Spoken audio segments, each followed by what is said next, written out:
ኢትዮጵያ ውስጥ ፕራይመሪሊ አሁን እየገጠመን ያለው የአመራር እጦት ሳይሆን የራስን ከረንሲ በውል አለማወቅ ነው። የገንዘብ ሊደሩ የፖሊስ ሊደር ካልሆንክ ይላል። የሃይማኖት ሊደሩ ሄጄ ዛሬውኑ እስረኛ ካልፈታው ካላሰርኩ ይላል።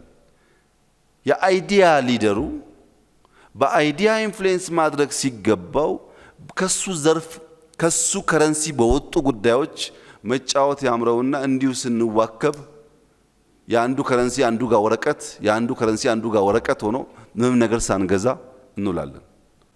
ሰው የያዘውን ከረንሲ አውቆ የት ጋር እንደሚገበያይ ማወቅ አለበት፣ ወይም ከረንሲውን ዩኒቨርሳል ማድረግ አለበት። አሉ ጥቂት ሰዎች ከረንሲያቸውን ከፍ አድርገው የሚጠቀሙ፣ አብዛኛው ሰው ግን ከረንሲውንና ሮሉን ሳያቅ ሊደር መሆን ነው የሚያስበው። ማህበረሰቡን እንዲያርጉ ተነሱ፣ ተቀመጡ፣ ሂዱ ይላል። የያዘው ከረንሲና የሚገበያይበት ገበያ አልገጥም ሲል ነገሮች አይከናወኑም። ከረንሲያችንን ማወቅ በእጅጉ አስፈላጊ ነው።